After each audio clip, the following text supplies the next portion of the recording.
Look at that, Chet. I didn't even need you to remind me to record. Awesome. I love it.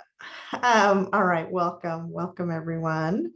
I am seeing if Kathleen has joined us. Oh, Judy's here, so she can be my note taker, worst case scenario. All right, welcome everyone. Living the dream. Living the dream. Now you're gonna have to fight Kathleen as to who can take better notes here. You got this, Kathleen. All right, welcome everyone. So yeah, we just wanted to give the group about 15 minutes or so to just kind of process what you were hearing in the large group a little bit more. I know there were still some kind of unresolved chat questions, so we're in a more intimate environment where hopefully we can allow others that haven't had a chance to speak to get their voice into the room as well. Anyone have anything else you want to process about that? I guess I have more of a clarifying question about the delay and knowing that there's going to be a new process needing to start. So does that mean that a decision would still be made in February? Like it wouldn't delay the decision, but so the decision about what model is still going to happen. And then after that, there would be like planning and implementation for 23, but the decision's still happening in February. Yes, that is the current position. The decision will happen in February, but the implementation will be delayed. I see you, Oscar, and then coming to you, Harmony. Yes, thank you. My question is it an all or nothing to wait? That's my first one.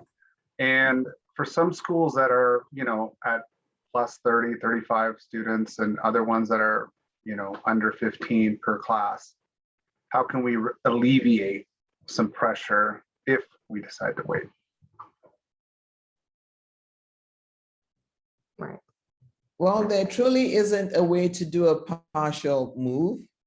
It's either we do all the changes at one time. What I mean by that is if a school has 15 students in one class and 30 in the other, we can't just make the changes within just that school because we don't have enough. The reason that those numbers are the way they are is because we don't have enough of the students who are 15 per class in that population at that school.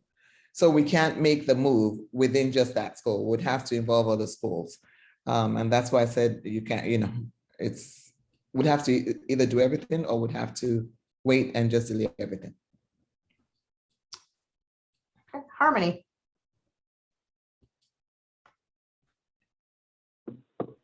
Unmute in two places. I had a question. So the high school process has implications for all of our decisions too. I'm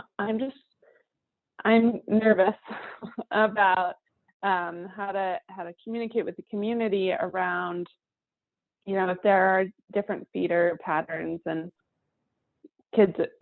students are moved to different schools and feed separately, and there are assumptions about which high school those students feed to.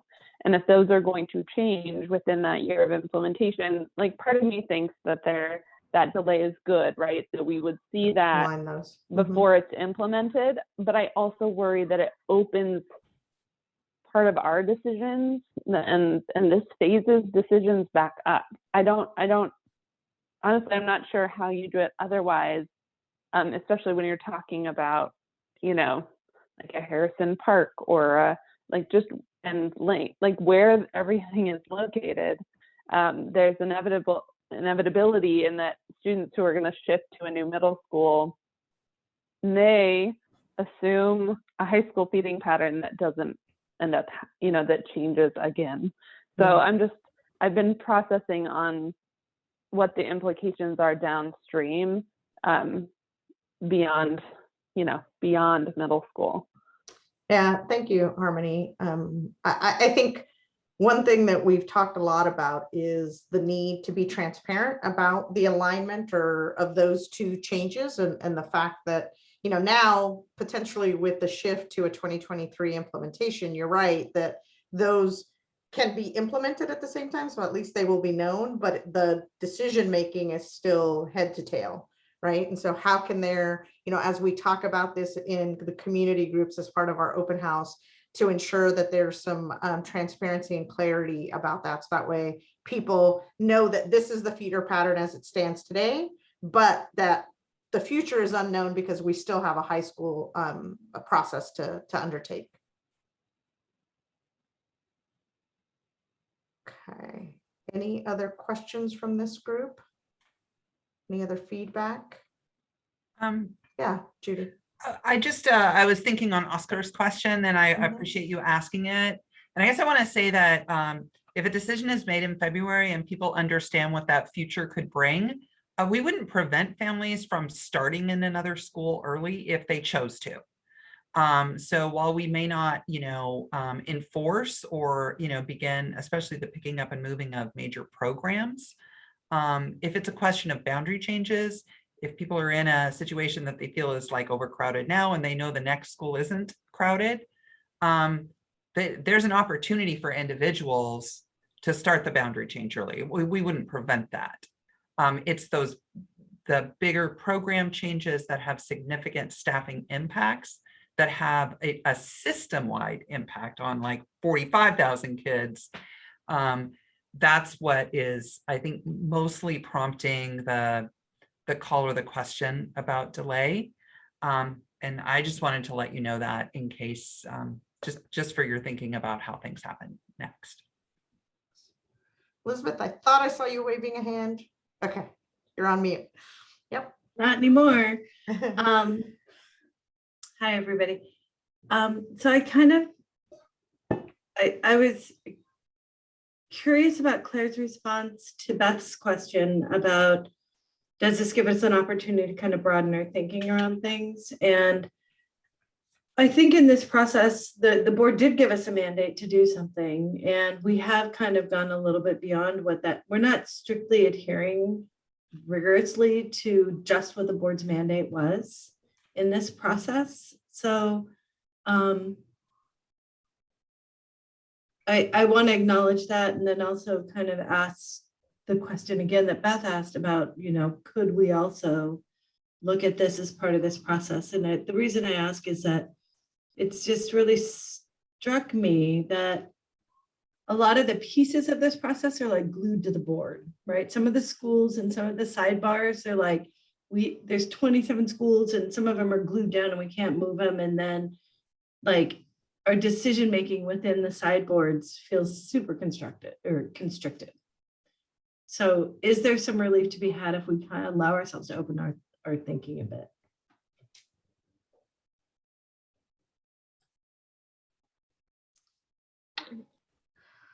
Yes, Beth, we've got about, I think, a minute before they close us out. So I go just ahead, wanted to Beth. follow up on what Elizabeth said and what I said earlier, that I do worry about with a separate process, like what do we foresee happening when those inner Southeast schools are addressed? Because almost all of them are overcrowded and all of the overflow can't go to grout. So are we then re-impacting the schools that are in the process right now, having their boundaries changed in order to balance out the overcrowded schools that we're not talking about right now? Yeah. I just want to echo that because I know we've all given a lot of our personal time and we all really want to do good work here. And the thought that someone may have to come behind us right away with a little broom and dustpan and sweep up after us is not the most pleasant thought in the world. And so I echo those concerns. Thanks, Sandra. And I know Judy's, she's got all of these coming head to tail. So she recognizes that as well and doesn't want to do cleanup either, just wants to ensure that we're making the decisions that need to be made in a time frame that allows the district to move forward as best they can, right? But acknowledging this, certainly this point, I think it has been made clear, and I think will be something that will be brought to the board for further discussion as we move this forward. Anyone else we haven't heard from yet tonight that has a question or a comment?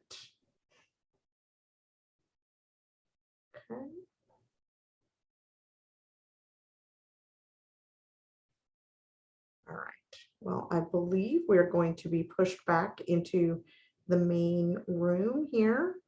So thank you all for processing with us tonight. We'll come back together as a large group and then hear from the co-chairs here in a minute when we're back together. So thank you, everyone, and we will see you back in the main room.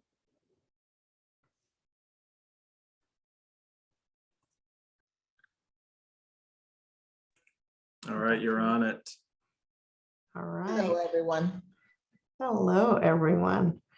Okay, I am this time going to share my screen because I think it does allow us to focus specifically on kind of, again, did y'all just go back and then come back?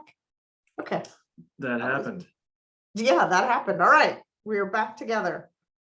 Whew, these teleportations, digital teleportations are interesting. We are actively recording and I was sharing my screen and then I got, all right. So are you all seeing my screen now? Yes, we are. Thank you, Yes. Dr. Rowe. Okay, thank you, Kathleen. I see you moving in there. So again, as we take a closer look at the boundaries in Proposal A and Proposal B, we have the benefit of Jed in the room to talk a little bit about what are some of the examples, you know, as we think about modeling for strong neighborhood schools that you want to think about. Or what are some examples that you see about how do we create those optimal factors and which ones are less optimal, I would say. Anyone want to start?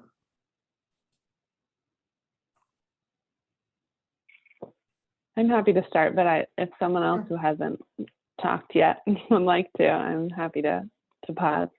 Thank you for monitoring your voice, Harmony. Anyone else that hasn't had a chance to speak yet? All right, Harmony, you're at.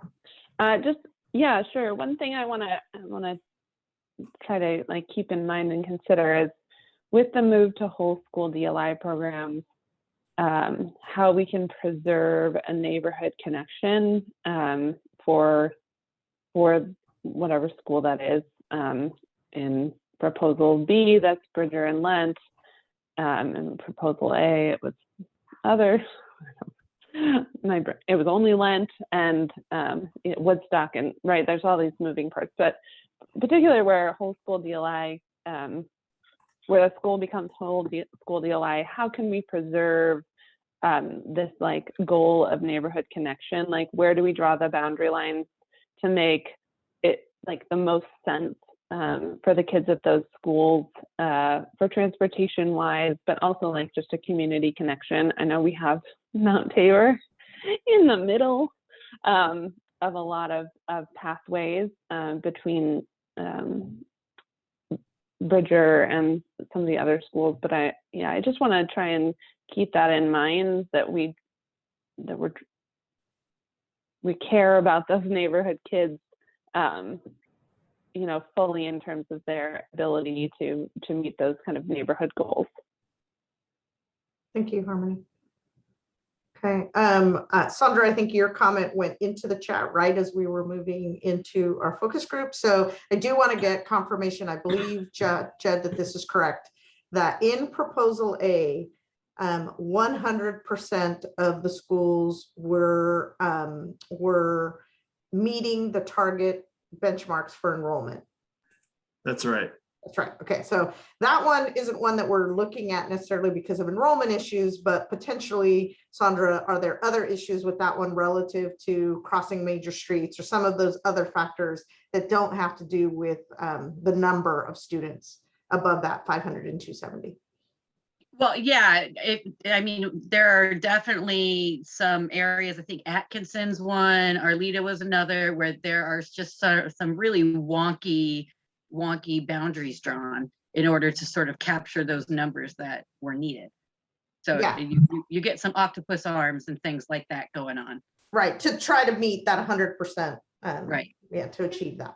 Is there I'm trying to find where I can be looking at this so that I can have something to, I'm like, it's also mixed up in my mind which proposal is which, and so. So in the chat, I believe in the chat, and I will bring it back, are those two proposals? Oh, okay, I missed that in the chat. I just saw the like policy stuff. Yeah, I was looking for the same stuff in the materials. Jed, will you, oh, there we go. Harmony's got it in there. She's got the dashboard. She just put the dashboard. Thank in you, the chat. Harmony. Okay, great. Okay. Yeah. I know I that, have Yeah. it open. I know that in And- A, one of the ones that stood out to me like a sore thumb is that Atkinson feeding to Hosford just looks very awkward on the map. It feels very sort of outside of the range of the range for a compact And neighborhood. And funny consequences for high school feeding too. Yeah. Because you're breaking that up into multiple feeders. Yeah. Christy, I see your hand up. Yeah, something that we talked about in our leadership meeting today with the district is just the overall enrollment being down and a lot of questions as the vaccine comes out for younger kids, if we're going to see a change in enrollment, possibly kids returning to school that maybe have been homeschooling or in pods or doing online school. So, and I think it's been brought up in this meeting before too, as like families change, like if we're really doing a lot of reaching to capture kids, like how will this change as hopefully kids return back to school and some of the enrollment changes? Is it going to change a lot of this?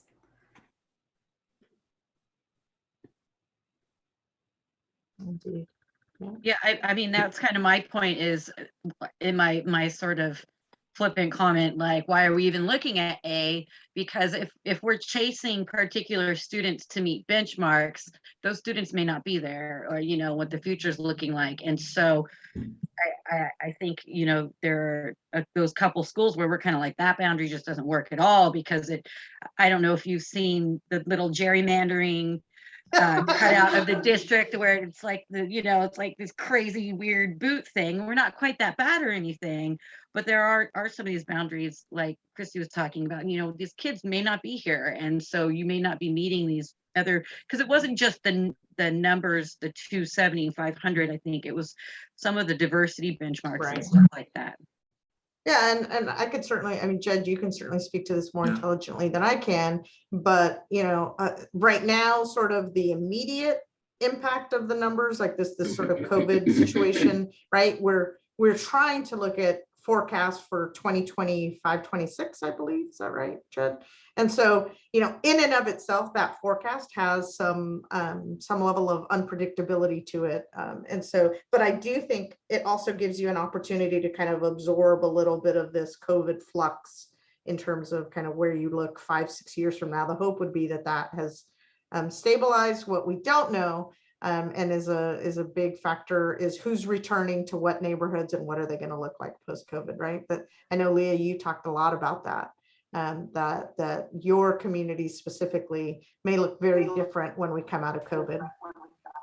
Yep. Yeah, I don't know if I can speak to that more intelligently. That was really well put. And I think you're right on, Sandra, that, hitting the threshold specifically, like that may not be that important, right? And I think there could be a case made for why it's okay to be at, 260 kids for a particular school for a number of reasons, but, a very bizarre boundary being one of them, right? Like that might be an okay reason to maybe not absolutely need to hit that benchmark, right? Okay, anyone else? There's some other, whether it's A or B, anything else that strikes you as rather wonky?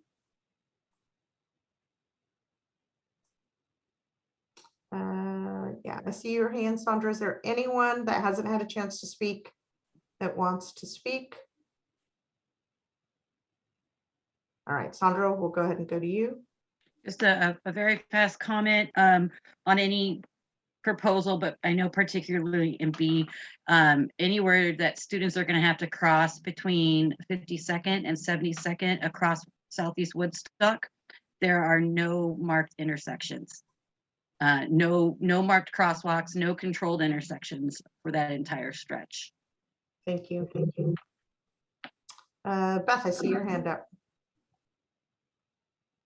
Yeah, so one of the things that stands out in let's see, I'm looking at A right now, but I think it's the case maybe in both, is that there's a few places where there's just like one block or a very small little chunk that extends on the other side of a very busy street. Like I'm looking at the southwest corner of the Woodstock boundary is on the other side of Cesar Chavez, and there's like, well, the piece of Creston that's on the west side of Cesar Chavez that's been there for a really long time. We've got this weird then like alternating cutout. Like, why can't Cesar Chavez just be the boundary all the way up and down right there instead of a few blocks flip-flopped on that side, a few blocks on the other side, for more neighborhood coherence there.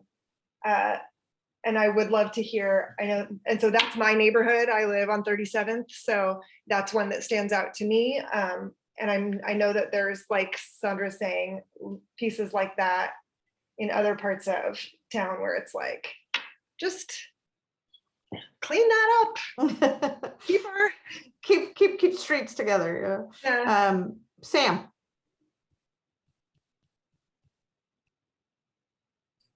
One moment.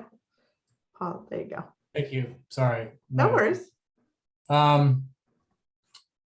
I would just echo, like I've said in probably 2 or 3 of these breakouts, about the general sort of urban rivers that exist that we don't want children crossing, and whichever scenario has less of that, the better. But I want to use this opportunity to just say I'm still very challenged to provide these snap answers for you all in these breakout sessions with the way that the data is presented to me. And I'm sorry to be such a negative person about this, but the having to flip back and forth between these PDFs to measure A and B in these static environments is just tough for me to sort of lay out my computer where I can like set it all up to where I can look at both of them at the same time. It's just kind of clunky. And then when you want data, there's like a dashboard that doesn't really speak the same language as the maps, even though it kind of does, but kind of takes a fair amount of finagling just to sort of look at two neighborhoods. It takes me a long time. And so it's just sort of a general complaint that I wish I could get more quick, fast stuff, but it's hard for me. I get lost super fast, and I can stop talking because we have limited time. Thanks. Okay. Yeah, and I see your suggestion, Beth, about are there ways to get paper packets and with color maps shared. We will got definitely that in phase 1, and it was super helpful to have to be able to lay that out on the desk next to my screen. Okay, we'll talk to staff about that. I see your hand up, Elizabeth. I just want to be sure anyone that hasn't had a chance to speak tonight before we end up back here. Don't see any other hands. Hey. Oh, go ahead, Paulina. Yeah, I'm curious. I haven't seen a lot about special education.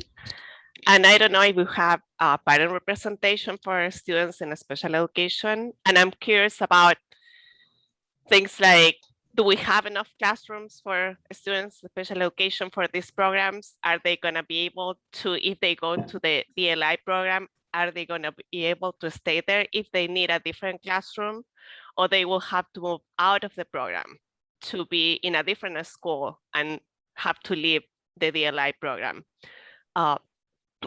Sorry, I'm a little bit sick, but a lot of those questions, like why don't we don't have parent representation from a special education? We have a lot of families who have to go out of their schools, the neighborhood school, to go into different classrooms. So, and I think it would be interesting to hear from them how their experience has been in different neighborhoods, and how they were talking, someone was talking about community, how they do it if they don't have the community in their neighborhood schools. They have to go out and build community in different schools. So I think it would be nice to have some representation from those families too. Thank you. Okay. So I just want to address some of the questions that you raised, Ms. Larinez. Pardon me if I didn't say your name right. What I was just going to say is that special ed services are on a continuum. And almost every school has some form of it, but there are those more severe programs that are clustered at different schools. When we go into whole school GLI, if the whole school GLI program does have students who have those needs, the services will be provided at that school. Great. What else? Yeah, I agree with you, Sandra, that the hope is as we get into particular communities, that it really is that the conversation that's kind of driving, right? Like they know their streets better than some of the other representatives. So any other thing that you see? Are there things that you're seeing that are optimal that you really like, that you think are good boundaries that are aligning with where we are? Elizabeth. Yeah, I think I'm going to keep thinking. I'm sorry. Okay. I want to reinforce what somebody said previously about how this part of the process is really hard for me to engage with. And I think that I would like to see a model or see how models A and B align with what the objectives are for strong neighborhood schools, right? I struggle with the looking at lines on a map. And what I'm really hoping is that, you know, what I want from the district is like, here's the model that we think delivers strong neighborhood schools in here kind of. And I think I'm just asking for a different framework for the conversation, but I don't feel qualified to like draw the lines on the map or to describe what the boundaries need to be. I think that educational, I don't know what I'm saying. This part of the process is hard for me. Yeah, I don't think, Elizabeth, I don't think we're looking for you to help us draw the lines on the map. It's just to point out if there are clear areas where you have questions or you see issues. I see your hand, Beth, but I really want to, I don't know if Oscar or Chris, if you have anything that you want to add to or Hassan, if you have anything you want to add to the conversation, because I know we haven't had your voice in the room much in this session. So I just want to be sure that you have an opportunity to speak if you want. Yeah, thank you. I'm sorry, I'm one of the ASDs, but I'm still, I'm very new, so I'm still trying to learn a lot of these boundaries. So that's why I'm doing a lot of listening, but thank you. Thank you, Hassan. I see your hand, Oscar. Thank you. I just think it's interesting that we're going through these A and B when we have a C coming, and then then we have to do this all over again. Like, might as well just get the C out there just so we could do all three at the same time. I don't know why we're doing just these two right now. Because we heard very clearly from folks, don't cancel meetings, and we still needed to have something to process, right? So the hope is that we won't need to go back and process A and B any further, and really just focus as a group when we get C, looking at that. So that way we can kind of carry that conversation forward. Okay. All right, Beth, you and then Harmony. Just really briefly, I just wanted to say that I feel like where parents and community members in particular are super important on the boundary input is, you know, the people drawing the lines aren't necessarily out there driving through and walking through these neighborhoods every single day. And so there's a lot of things, I feel like that's really valuable to hear, hey, I live right there and this is what this intersection looks like. And so, you know, the instructional piece has more to do with like how many students and what, you know, diversity of students are in the buildings, but the lines, you know, there's an impact on that, but there's also that's where I see the value of that, is like really knowing what it's like on the ground. Okay, Harmony? I was just going to say, I think to echo some of the processing responses, I think especially in terms of thinking through like what a scenario C looks like, as we drill further down into the guardrails, and I feel like that more guidelines are being put into place, and it's hard for me to even imagine what a third scenario is without, besides maybe some minor edits to like proposal B. Maybe Woodstock gets to stay co-located because it's the only balanced one we're talking about, or the only balanced one in Southeast, right? So I think that's why I'm having a little bit of a hard time. I know you kind of put it to us to think through and propose ideas, but I don't have a good grasp of like building capacity. And you know, all those things Right. like even suggest much more beyond my tiny little sphere, which is fine, I know. But I think a lot of us are just constantly playing catch up and trusting that the magicians who do this for a living can, you know, take all of this balanced feedback and build something that will make more people feel comfortable. But I don't. Yeah, I'm I mean, just, struggling. I think it's good to kind of point out, maybe Jed, you and I can tag team this, kind of how this works, right? Kind of what we do. So the idea is, or the way that the process works is we take this input, kind of download it.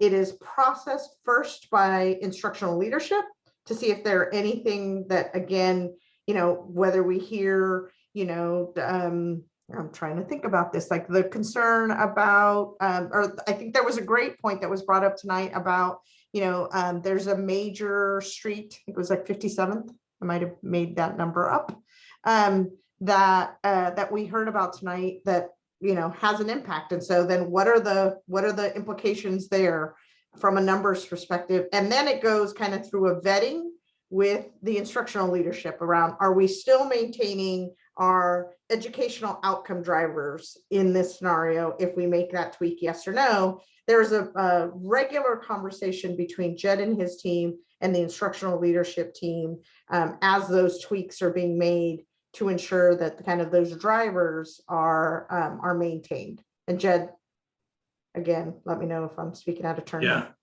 that's absolutely right on. Yeah, we will go through a process of seeing if it's viable from an enrollment number standpoint, and I think just a basic reasonability of being able to hit the guardrails that we're trying to accomplish. And if it's kind of a, you know, this one does not pass go, then, you know, we're kind of back to the drawing board on that. And it's a little bit of a iterative process to get us there. And so the guardrails are very important to that, of course, though, right? Because we need to know the framework within which we're working and what is a good outcome and what is not a good outcome. I see your hand, Elizabeth, but I do want to clarify, because we said there are no marked intersections on Woodstock. I believe that was you, either you, Beth, or you, Sandra, that talked about that. Can you give me the cross streets between when and where, between where and where? 52nd and 72nd. Thank you. Mhm. Okay. Elizabeth, your hand is up. So it's just a clarifying question. So in scenarios A and B, and do both scenarios A and B meet the guardrails as laid out in the documents, I think, that are on this page? And then, or if they don't meet them all 100%, is in the information that you gave us on scenarios A and B, how well they meet up with that? Is that what the measurements on the racial equity pages and stuff like that does that tell us how well they match up with that? Yeah, I think, Jed, it would be probably, I'm going to stop sharing and let you share the dashboard, Jed, if you can, because I do think it's important for people to be able to see kind of where this data can be obtained in the dashboard. Yeah, let me go ahead and do that. That was a good question, Elizabeth. Yeah, but I think an active demo will be much more helpful. Appreciate that. Thank you. Yeah, let me try and hide this here. So this is the baseline dashboard, which I go to quite a bit just to answer some of the basic questions for myself. And it does have up at the top here those racial equity impact measures. I think your question though is specific to you know, a fairly long list of things that we're trying to accomplish, which in some cases are actually competing, right? As far as, you know, I think, and tell me if I'm thinking of the right document here, Elizabeth, because there was a couple of lists that we saw, but the one that included, for instance, you know, minimizing impact to students, it was like maybe the last thing in the list, right? And that's after a long list of things that like directly impact students.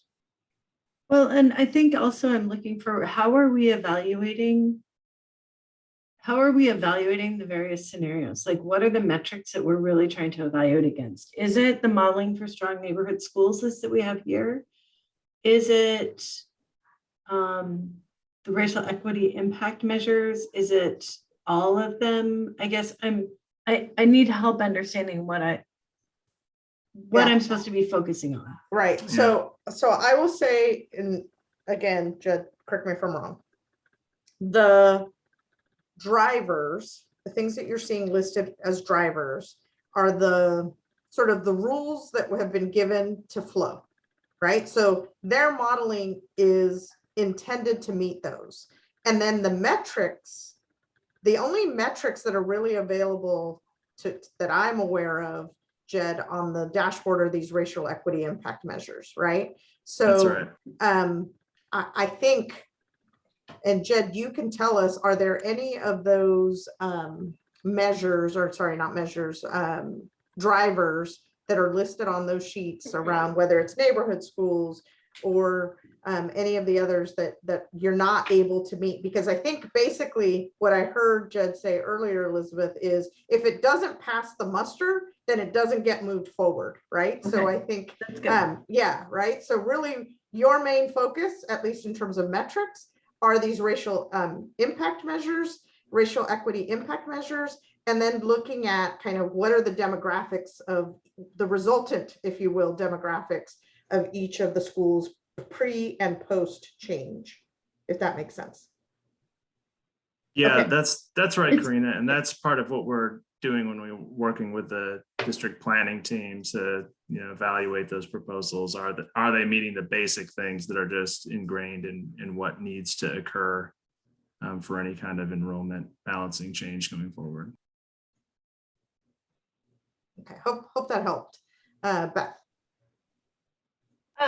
I had a question. I was noticing that in both maps there, I know this is the existing boundary for Sunnyside. There's a portion that crosses to the east side of Cesar Chavez into Glencoe, and in both proposals, Sunnyside is at around 95% utilization and Glencoe is around 60, 65. And if considering shifting any of the Sunnyside boundary to Glencoe was considered. Yeah, it was considered, but Sunnyside is on that list of schools with Llewellyn and Grout and others there that were not directed to make any changes to those boundaries, but that is an area that absolutely we have noticed. Okay. All right. Anyone else? Chris, you've been rather quiet tonight. Is there anything? You're good? Okay. Just want to be sure you have an opportunity. Yeah, go ahead. I can't tell who's good, but go ahead, Elizabeth. When scenario A and B were drafted, were any changes proposed to the boundaries prior to making those shifts? Because I know a couple of people have talked about, like, Bridger has a really ginormous catchment area and some of the schools. So were scenarios A and B proposed with the boundaries as they are, and now we're looking at changing the boundaries, or is that right? So there are boundary changes that are a part of the proposals, like for Bridger as an example, in both of in both of the proposals, the neighborhood program is dispersed to nearby schools, right? So that neighborhood attendance area effectively goes away, right? So that's the starting place that you see. And that's therefore why you see some of those change codes of, you know, Bridger going to Clark, or Bridger going to Marysville, or Bridger going to Vestal. So like that for is a, yeah, go ahead. So for scenario A, say, is the boundary for Bridger was left as it is. The boundary for proposal A, its boundary was removed. There is no longer a boundary for Split. Bridger. It is now a whole school Chinese DLI. DLI program. That's right. Yeah. That's I right. think The it- picture is a little deceiving in that map, because it shows, and maybe I'm wrong, it shows it as Clark, and maybe that is how big the new Clark boundary would be. I think it But is. I would mention that the Clark boundary looks insanely large in terms of geographic area, and there might be a better way to split up that Bridger neighborhood to give those kids like a closer school. Yeah, that is an area that was particularly challenging for us too, just because of the small enrollment. There's actually a lot of kids in that area that are opting into programs like creative science or dual language immersion programs. And so there's actually not that many neighborhoods kids to help us draw an area. Which to just get means your Clark. area needs to Yep. get bigger. Exactly is what's happening to enroll Clark. Thanks for clarifying that. Yeah. Beth, your hands up. Can I ask, so how, were you able to take into account, like if creative science moves out of that neighborhood, or if Chinese immersion moves out of that neighborhood? I assume that at least some percentage of the neighborhood students would return to their neighborhood school rather than follow the program if it's no longer accessible to them. And so how were you able to account for that in your modeling? Yeah, so Beth, you remember from last year that we were moving dual language immersion programs whole school, right? Like we were just taking the students and not making assumptions about what new students would show up at that. And we recognized that as a limitation, right? We just kind of had to carry that in our head as we were evaluating these programs. The difference that we've seen this time around is in the way that now creative science is that neighborhood/lottery hybrid is being implemented at Arleta in proposal B and at Woodstock in proposal A. We actually do have from the district guidance on specifically where those students are going to come from at both the K-5 and K-8 level, which is not something we had done for any of the dual language immersion programs. So it's a bit of a mixed approach now because of that enrollment policy change for creative science becoming, transitioning to a primarily neighborhood enrolled program. Does that answer your question? Kind of. I guess I'm thinking about the Clark neighborhood specifically. So like if creative science is relocated in a school that's further away, and there's a large percentage of students who currently live in the Harrison Park catchment, which would then be the Clark catchment, who rather than following CSS decide to enroll in their neighborhood school, or same thing for those in the Chinese immersion program, if they end up following that to a different, if they choose to not follow it to a different building. Just do we have a way of sort of accounting for a bump in enrollment above the current neighborhood students? Yeah. Yes, we do for creative science, because step one of that modeling process is to send all those current students back to their residing neighborhood program. And then from there, the transfer rates are applied to enroll Arleta and Woodstock. Now, again, like that's different than what we're doing with the dual language immersion programs, where we're essentially taking those student IDs from the kids that are currently there. And if they're moving, clear across the region, we're still looking at those exact same kids. And so again, that was a modeling approach that we decided on for simplicity earlier in the process last year. And I think that was something that folks understood the limitation of. But this creative science, enrollment policy change has been much more complicated. Yeah, I imagine. And I know that that's something I'm hearing from, well, at least from Woodstock community members. As the Hosford rep, I hear from Woodstock people as well, but that there was surveying and about sort of like how many members of your community would continue with the Mandarin immersion program if it was in a different location, those kinds of questions. And I wonder if we have I guess it's just something to keep in mind that that those numbers are going to be somewhat mushy, right? Yeah, I want to get to Leah because she hasn't had a chance to speak. So go ahead, Leah. Well, and it goes along with this. We know, Right. I know from last time, and I've looked at this, that there is currently something like 79 students that go to creative science that actually live within the Harrison Park attendance boundaries, and their families have chose that as an option because it's close and in the neighborhood. I don't know if they would revert back to Harrison Park. And I know that there's a good chunk of students that go to Vestal or live in the Vestal attendance area as well. And so that's something, to think about. And Jed, what you said, it is interesting, because it'd be interesting to see where that puts us, because 79 kids is a significant number. Right. Yeah. And that's a part of what you're seeing in the first draft proposals. Those kids are being counted back near the areas where they're coming from. Versus, you're actually seeing more kids coming out of the nearby schools around Arleta and Kellogg Middle School, for instance, with the 6-8 group for creative science as well. So that there's an impact now there near those schools.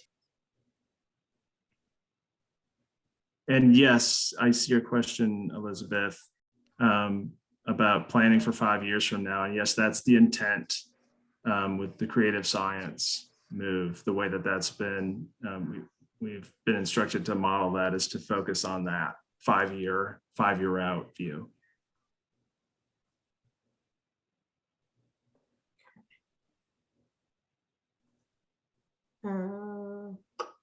Anything else? I'm trying to see whose hands are up. You have any more input? I can email you later, Jed, if there's not time, but I'm wondering if there's also modeling that any assumptions about surrounding middle schools lotterying into CSS middle grades at a different location, if that. There are, yeah, and I can actually share the exact number of students that come from the surrounding schools. We've got a spreadsheet that was provided for us.